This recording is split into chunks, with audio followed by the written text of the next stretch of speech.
Yeah, today I'm going to be talking about, I guess, both contemporary and future observations of black holes, um, and thinking about it through the lens of theory-mediated measurement. So the talk is theory-mediated detection of novel phenomena in astrophysics, and with a specific focus on this case of the photon ring, which I'll get to in a second. And there we go.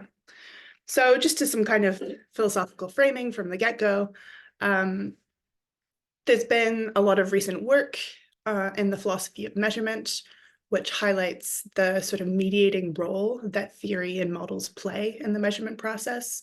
So, for example, Aaron Tull is really leading this in many ways with a kind of general account of measurement as a model-based inference. Elisa Bokelich has some great work. In particular, I want to highlight here some work providing a taxonomy of various ways that data can become model-laden and the ways that this actually is a positive thing. So models are used to improve data, correct data. And so it's really sort of pushing us away from this purist idea of the raw data as something better, rather on this view, sort of various ways that data becomes model-laden are actually improving it. And sort of close to my heart and important for sort of my particular work, George Smith and his collaborator have argued that you can get really high quality evidence from theory-mediated measurement. That Smith and Seth reference is their recent book that looks at theory-mediated measurement and related to so-called measurements of Avogadro's number. Sorry, I'm recovering from bronchitis, so my voice is a little touch and go. The sort of general picture here is that the use of models in the measurement process is not only normal, but it's often virtuous. And this kind of pushes back against the kind of older tradition of thinking of the use of models and theory and measure and observation as being this problem of theory latenness and being a negative or vicious thing.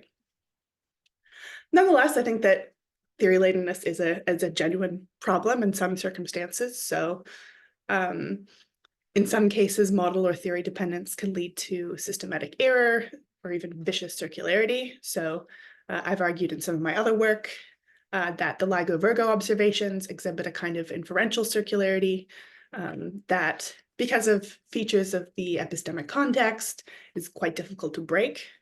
And our collaborator, Yulia Shtobachevsky, and I have also argued, we also have a paper that we're currently finishing off, where we evaluate the uses of simulations in both LIGO-Virgo and the Event Horizon Telescope. It's two astrophysics collaborations observing black holes. And we sort of evaluate various aspects of the way simulations are used in those experiments in terms of how problematic the resulting theory latenness is. So sort of given this philosophical framing, the question I want to think about in this talk is, when is it okay to rely on model-dependent methods, and especially when detecting novel phenomena in astrophysics? So I think it's at least natural to think that theory-mediated measurement might be particularly problematic when detecting new phenomena in astrophysics. So the fact that it's new phenomena means that these are not phenomena that have empirical support already. And in an astrophysical context, you face some kind of methodological limitations that you also see in various other sciences, like historical sciences, where there's a kind of lack of controlled interventions on the systems where the target phenomena are actually present. And this is just a fact because they're so far away. And it's also sometimes the case that it's very difficult to disentangle confounding effects if phenomena only occur in the sort of same physical system. You're not able to sort of independently measure the contributions from the different phenomena. So if you're trying to detect a new phenomenon, and we'll see this a little bit when I get to the case of BICEP 2, this can be really tricky. It can be really tricky to disentangle effects in astrophysics. So this is at least kind of a on the surface reason why you might think that theory-mediated measurement for detecting especially new phenomena in astrophysics might be especially problematic. So I should really have some kind of content warning before I show this slide, because at least for people in a cosmological context, any mention of BICEP2 was sort of can produce a very emotional reaction. But this slide is really just to highlight some recent observations or attempted observations of black holes and gravitational waves. I'll be talking about 3 of them in this talk. So the first in the top left was this attempted detection of gravitational waves by the BICEP collaboration. The BICEP2, they came out and claimed to have detected gravitational waves from essentially the polarization pattern of the cosmic microwave background. This turned out not to have been successful and was ultimately retracted. On the top right, we have the first detection of gravitational waves by the LIGO-Virgo collaboration. So you can see the gravitational wave signal there that's extracted from really noisy data measured via gravitational wave interferometers. And in the bottom left, we have these 2 now fairly famous pictures of black holes. On the left, that's M87 star from a nearby galaxy. And on the right, Sagittarius A star, our local supermassive black hole in our own Milky Way galaxy. And then finally, I won't be talking about it today, but there's also been recent measurements of gravitational waves from pulsar timing arrays.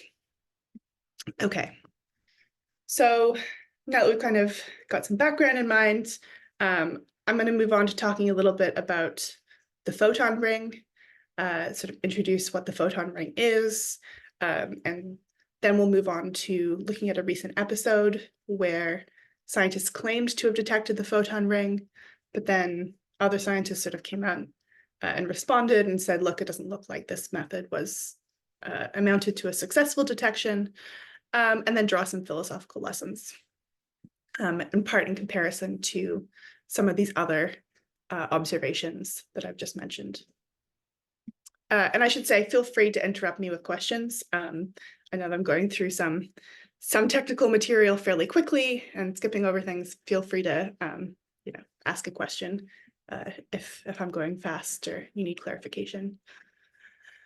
Okay, so introduction to the photon ring. Already in this sort of snapshot, you can sort of see this ring-like feature in the image. That's the photon ring. General relativistic magnetohydrodynamic simulations, it's a mouthful, predict what accretion onto a black hole looks like. So if you have a black hole, you have super heated material orbiting around it.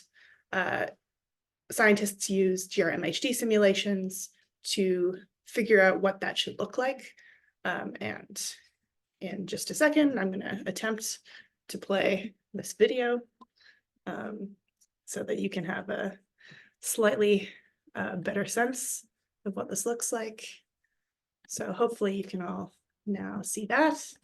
So when the simulation's running, you see that this kind of ring feature is very stable as it evolves, but this kind of more diffuse other stuff that's going on is changing over time. It's kind of moving around. So the stable feature is the photon ring.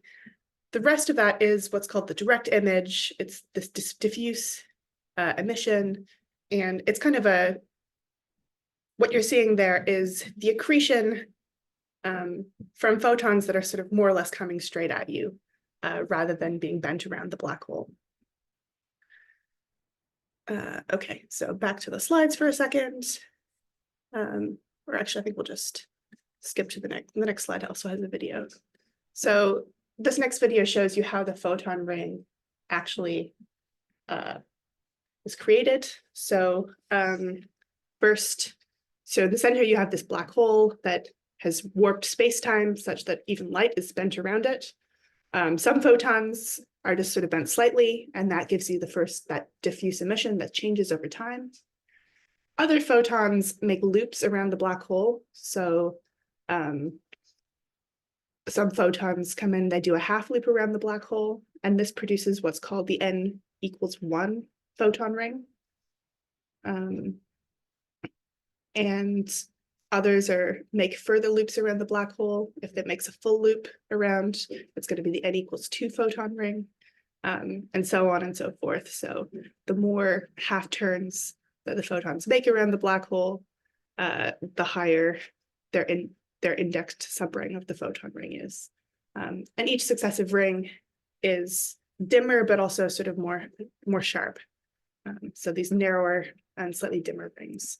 And then when you put it all together, you get this, this sort of snapshot, which features the photon ring and also some diffuse emission. But because the diffuse emission is changing, it's going to be hard to predict exactly what it looks like at any given time. Okay, back to the slides.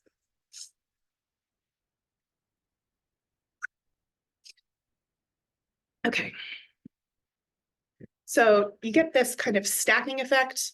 So the overall image is going to be made up of these various subrings as well as the original diffuse emission. So sometimes this diffuse emission is referred to as the n=0 photon ring. I think that's a little misleading. But what we're most interested in for the purposes of this talk is the n=1 ring. That's just the first one where photons are making a half loop around the black hole. That's the one that scientists are really, at this point, trying to detect. And it's expected to contribute 10 to 30% of the overall flux. And so the goal here really is we have an image that has all this combined emission, and we're trying to detect the presence of this stable ring feature, the n=1 ring. Okay, and that's just the video. So, why do scientists care about this? Part of the reason is that the photon ring is it combines kind of interesting astrophysics, where you're going to learn about the particular black hole, measure its mass and spin, and it's kind of very fundamental physics, because the geodesics, that is to say, the lines that light are following, are defined really just by the gravity of the black hole. And so if you can measure the properties of the photon ring, you really are measuring properties of the black hole, its mass and its spin. This means you can place some constraints on non-general relativistic models of gravity as well. But I think my sense is that the main reason that astronomers at least are super excited about it is that it's going to give sort of very precise measurements of the particular black holes that they're observing. Very precise measurements of mass and spin. Okay, so that's a quick tour of the photon ring. Lots more to say here, but hopefully that was clear enough to move on. Okay, so the goal then is to detect the photon ring. The people who are most trying to detect it are those either, roughly speaking, affiliated with the Event Horizon Telescope or the next generation iteration of the Event Horizon Telescope. So quickly, the Event Horizon Telescope is a collaboration that uses telescopes across the globe in order to sort of create a virtual telescope the size of the Earth. Of course, they don't have, a full sort of dome of the telescope the size of the Earth. So they actually really are only sampling points. They're actually not sampling just, points on the Earth, but rather they're sampling points within visibility space, which is in the Fourier space of the emission. And so one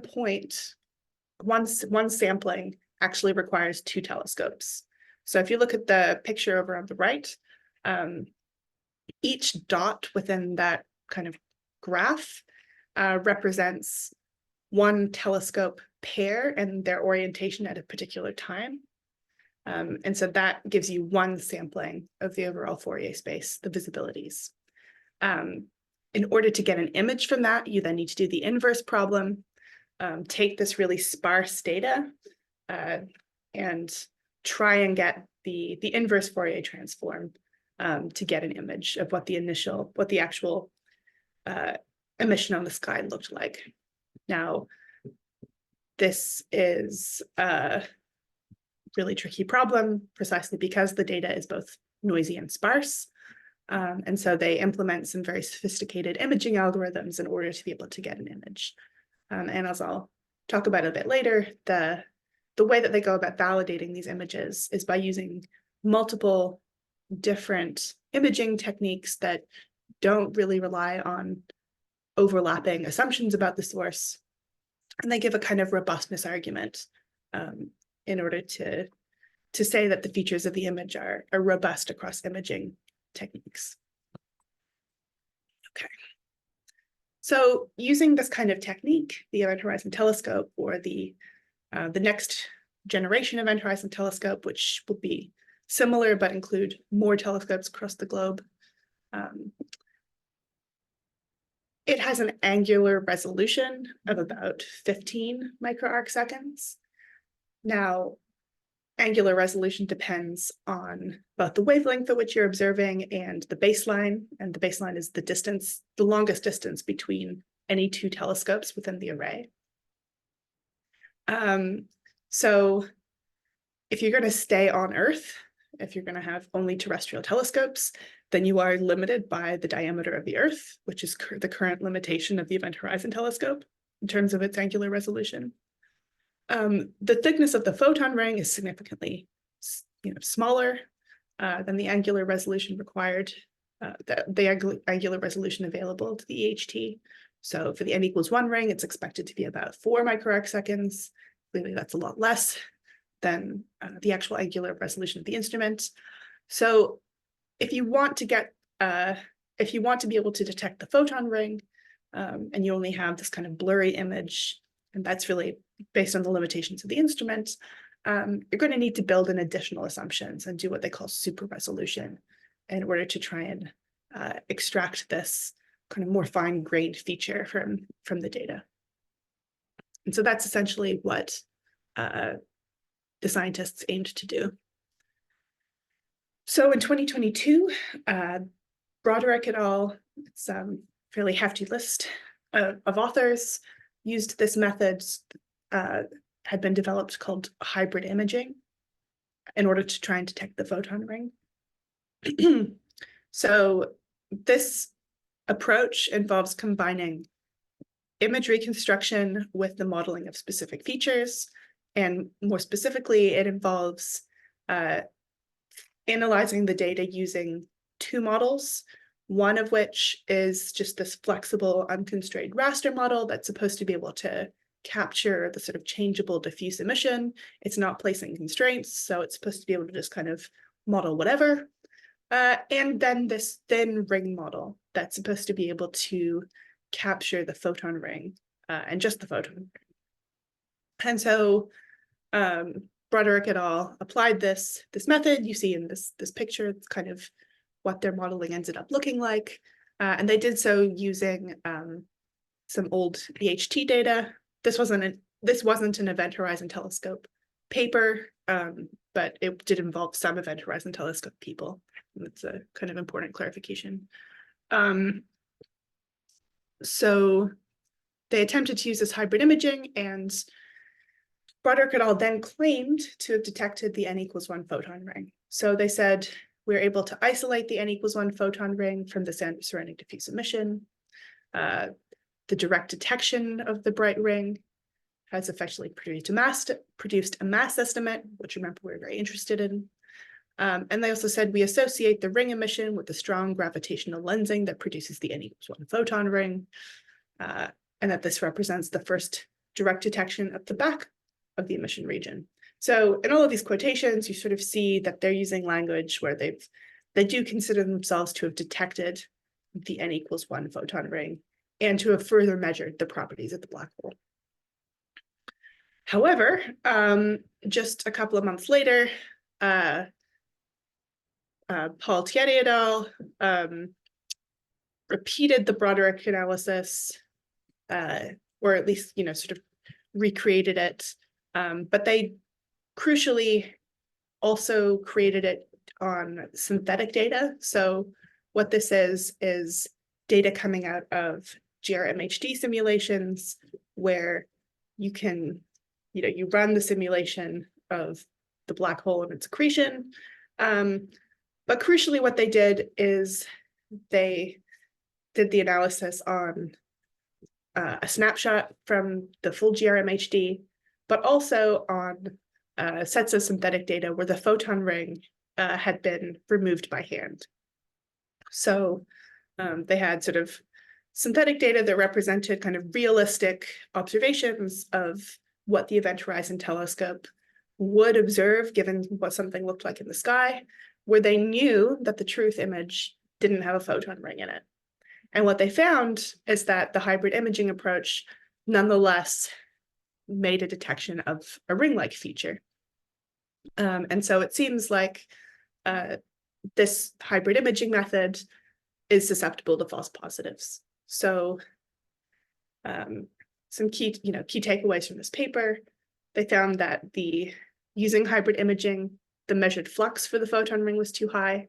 This already suggests that some of the direct image, that diffuse emission, was also being modeled by the ring model. They found that this looks like a false positive, so the method managed to isolate a thin ring even when the photon ring, the n=1 ring, had been removed.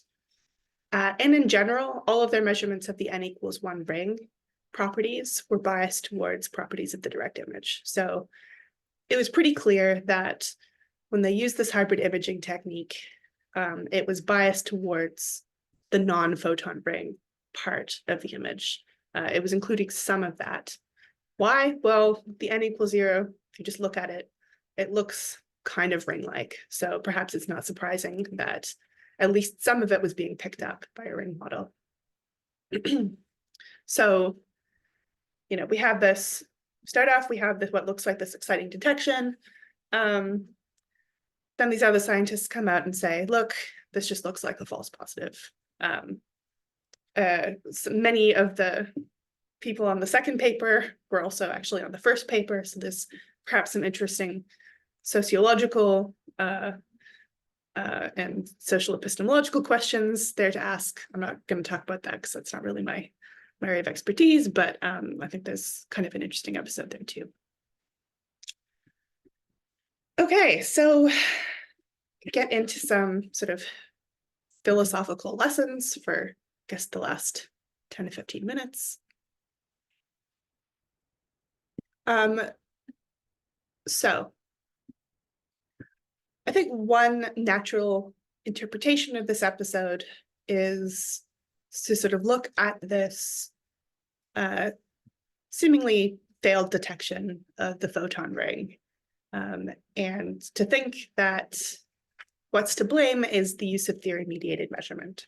So one interpretation here is that making assumptions about the photon ring, especially using that thin ring model, in the process of detecting it, somehow weakens or undermines the detection claim.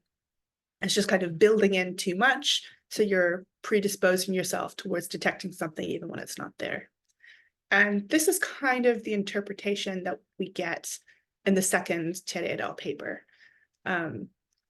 They say at one point, the most compelling detection might not require the assumption that general relativity is true, while a somewhat weaker claim of detection might test for the presence of this feature under the assumptions of GR. So there's the sense that you get that more compelling detections, on their view, require making fewer assumptions.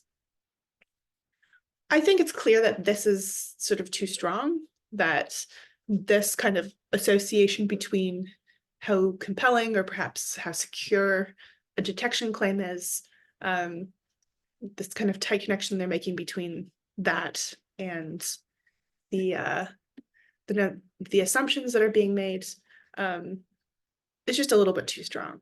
It's clear that theory-mediated measurements can be compelling.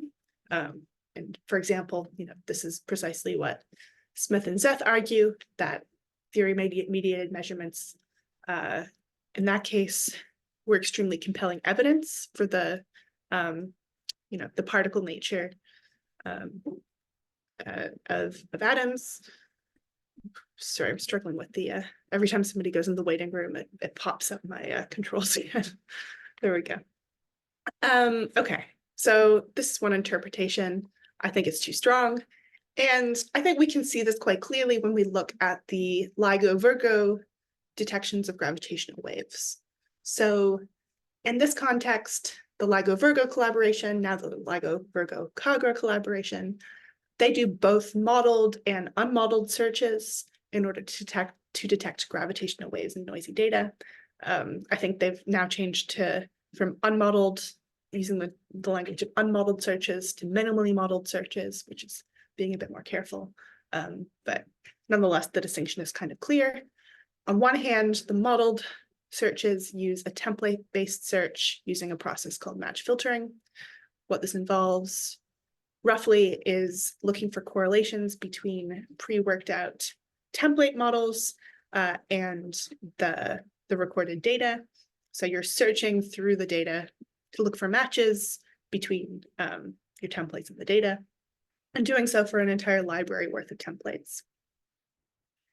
On the other hand, the unmodeled search is primarily just looking for excess power in the detectors. In each of these cases, in order to make a detection claim, you need a simultaneous detection in at least 2 detectors. It needs to be at the same time, and in the case of the template-based search, using the same template. And so you have these 2 pipelines, one of which seems to be making sort of greater assumptions about the shape of gravitational wave signals. Now, in this case, I think it's at least, you can make the argument, I think, that the modeled search is better.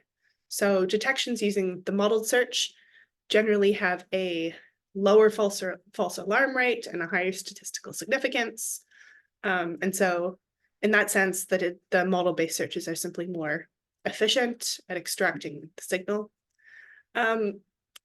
What's more, the modeled searches are less open to other interpretations. Now, some of this has already gotten around by the requirement of simultaneous detections in 2 detectors, but it's worth pointing out that the same techniques used in the unmodeled searches are also used just to detect glitches in the detector.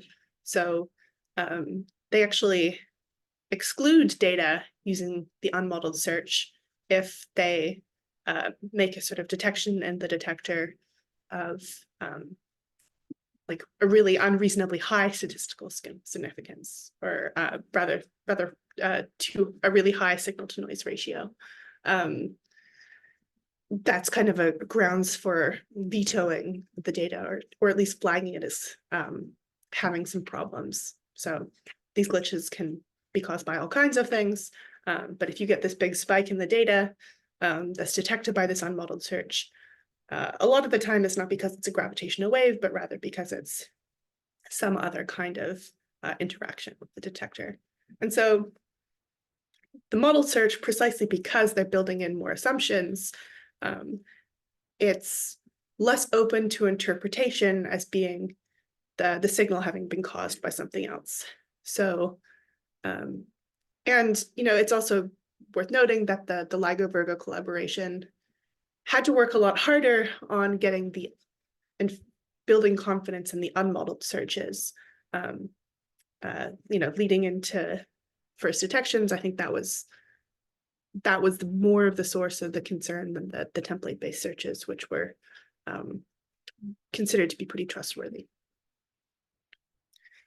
Okay, so we've seen that in the LIGO case, it seems like theory-mediated measurement is not only compelling, but can even at least arguably be better than the less theory-mediated detection.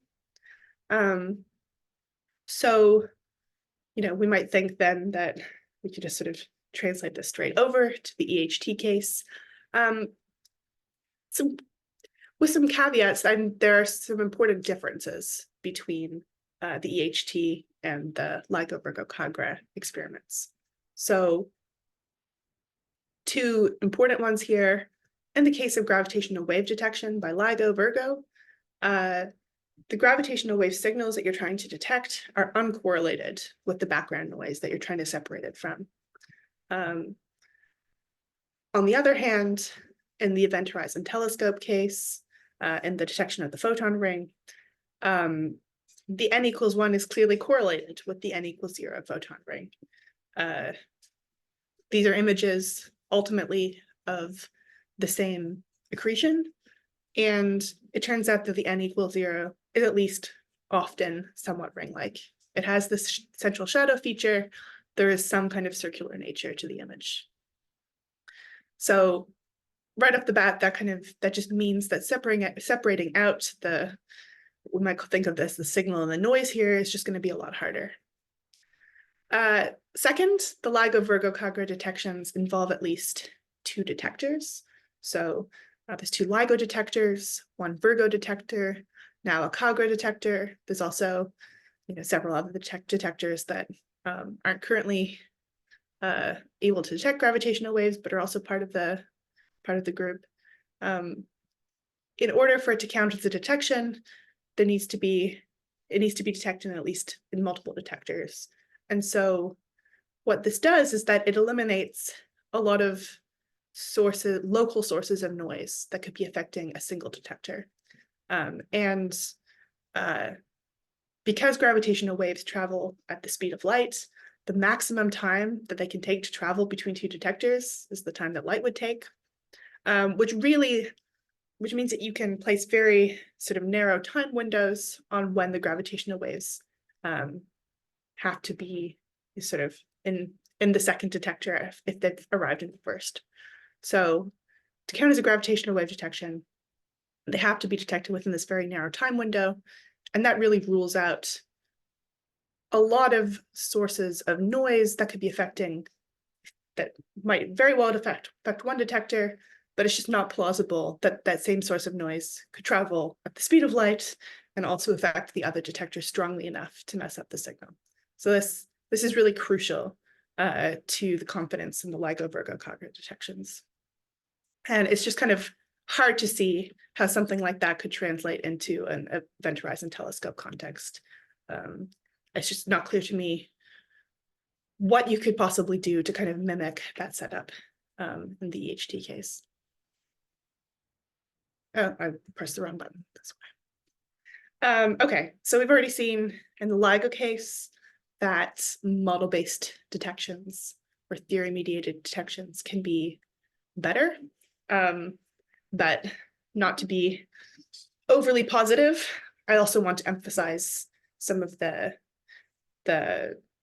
some cases where it seems like model-dependent detection is dangerous. So the 2014 case of BICEP2 announcing their detection of primordial gravitational waves is unfortunately a good illustration of this. So they claim to have detected gravitational waves for the B-mode polarization of the cosmic microwave background. So the cosmic microwave background is just this electromagnetic radiation in the microwave part of the spectrum coming from really all directions from the universe. And it's very consistent no matter which direction you look. It's at basically the same temperature. And cosmologists, because the cosmic microwave background is thought to originate very early in the universe's history, this is a kind of way of gaining insights into the very distant past state of the universe, and very interesting for cosmology. And so detecting primordial gravitational waves by a signature in the cosmic microwave background would have been really interesting for cosmologists and taken as evidence of inflation. Unfortunately, the polarization patterns that they detected can be produced by a lot of different things. And so in order to separate out the contribution of primordial gravitational waves, they had to model and calculate the contributions of various other sources.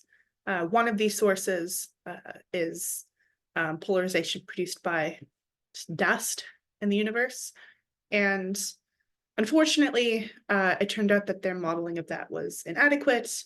And so the dust could actually account for their entire supposed signal.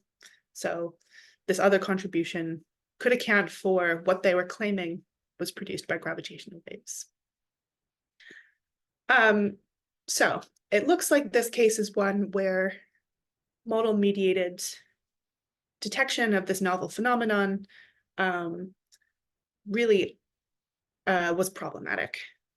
What I want to note, though, is that this wasn't a problem of modeling the signal itself. It wasn't a problem of modeling primordial gravitational waves or the kinds of signatures that they would have.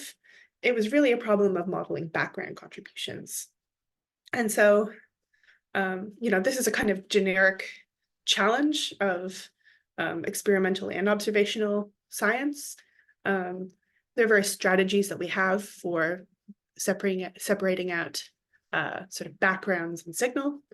In an astronomical context, at least 1 to 2 of the kind of standard strategies aren't really available. So if you have a nice tabletop experiment, one way you might try and separate out background contributions is simply by shielding your instrument from those contributions. You might just change the physical setup in order to prevent those contributions even happening.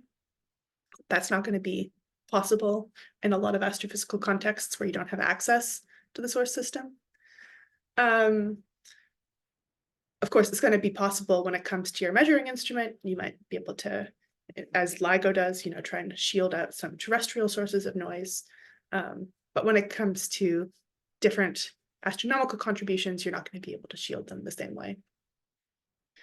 Another possibility is by measuring those contributions independently.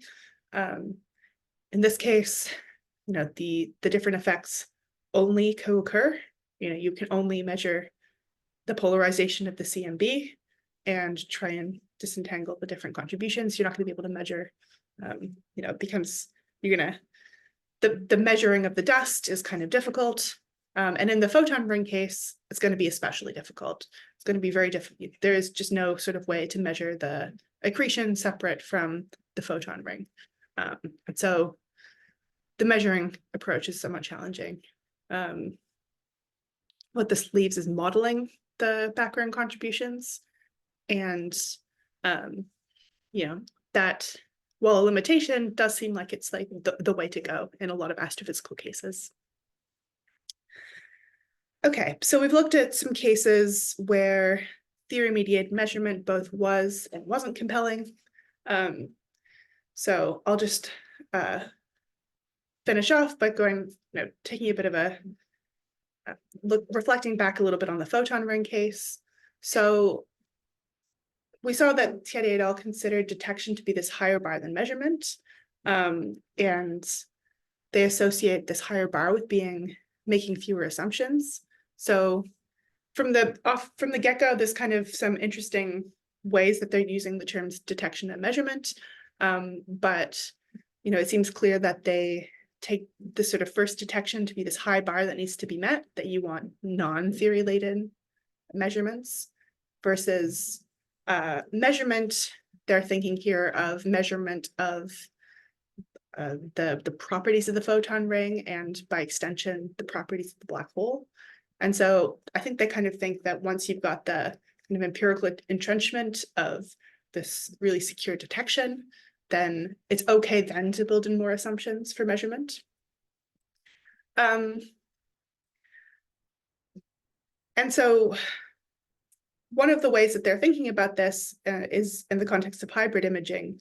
They use 2 different ring models, this kind of thin ring model that builds in more assumptions, and a thick ring model that kind of is less constrained. And they think that those are doing 2 different jobs, one of which they associate with this high bar of detection, the one that makes making fewer assumptions, and one of which, the thin ring model, which makes more assumptions, they think is only useful later on once you're already confident there's a photon ring there.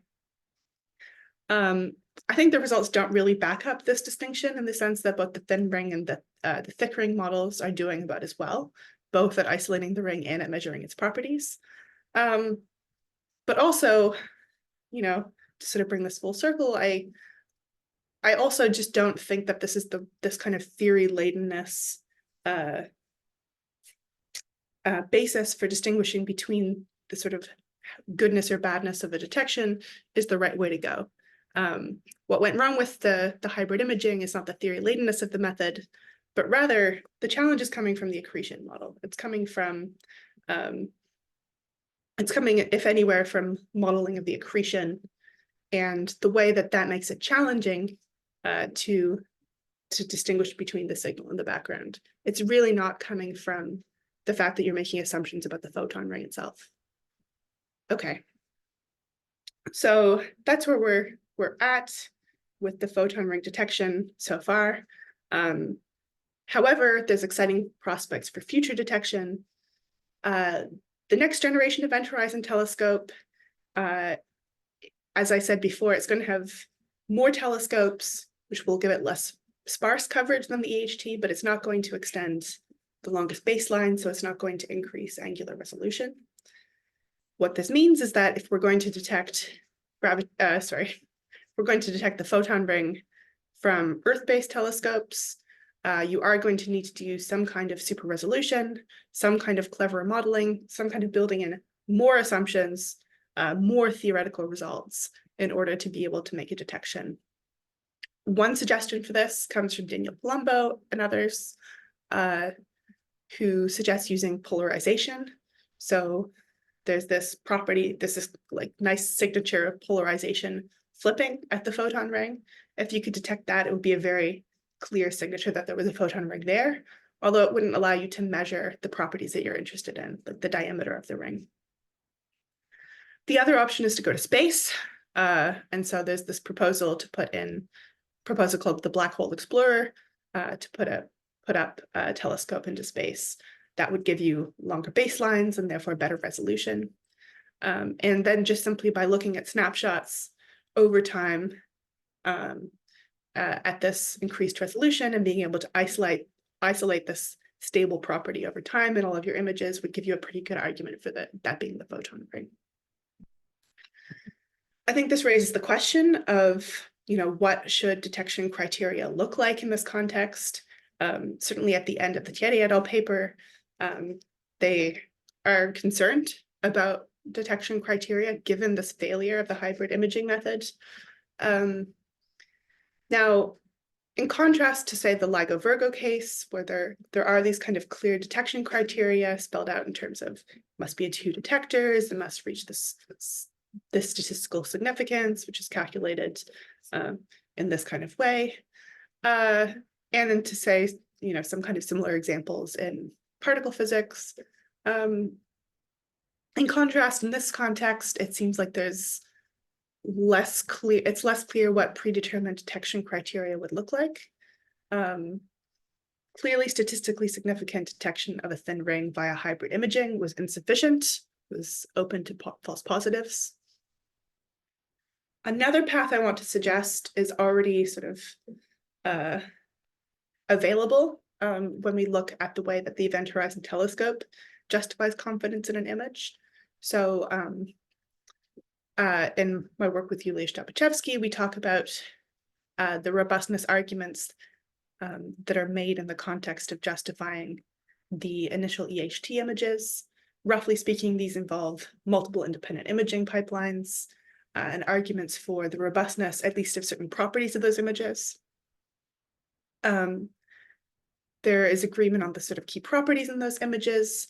And also, so you have this convergent validation of robustness across different imaging pipelines. And then for each of those imaging pipelines, there's also this use of synthetic data where you already know the image you're trying to get. And then seeing whether your imaging methods actually are sort of accurately producing that ground truth image again. And so in the context of the photon ring, you could do this, as Thierry et al. Were already doing, to see whether your imaging methods were just going to give you a photon ring regardless of what the ground truth image was, or whether they only produce the effect when it's actually present. So call this discriminant validation or preventing false positives. Right, so as I said, Tiede et al. Are already sort of heading in this direction in the context of hybrid imaging. I know I'm sort of rapidly running out of time, so I'll just mention here that this one way that the Event Horizon Telescope did this, achieved discriminant validation, was through imaging challenges. So on the left, you can see all the sort of success of various imaging techniques and reproducing a whole bunch of different kinds of geometric models. But over on the right, you see these images of Frosty the Snowman. So, you know, what they did is they said, okay, a small group decided that they were going to use Frosty the Snowman to create synthetic data. They then gave astronomers the data without telling them what the true image was. And it turned out that the imaging techniques of the astronomers were able to, roughly recreate this Frosty the Snowman picture without knowing that's what it was, using the very techniques that they use to image black holes. And so it seems like these imaging techniques really aren't biased towards giving you a black hole image with a central shadow. If they can reproduce Frosty the Snowman without knowing that that's what's going on, that seems to help you build confidence in the reliability of the imaging techniques. On the other hand, I just wanted to mention that if something like the Palumbo polarization flipping might be a quite different case where kind of clear detection criteria worked out in advance are going to be more natural. Okay, so to conclude, I think that the case of the photon ring exemplifies both the opportunities and challenges of model or theory-mediated measurement.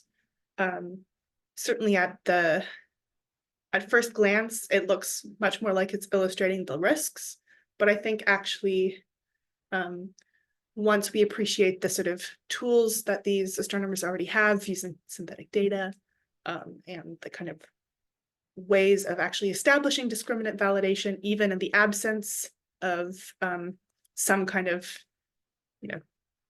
other control system that they can test them on. In fact, I think that this episode really shows the opportunities more than the risks. So I think there are some, real concerns about the theory latedness of photon ring detection, but this is not really due to the models of the photon ring, but rather due to the challenges of modeling accretion.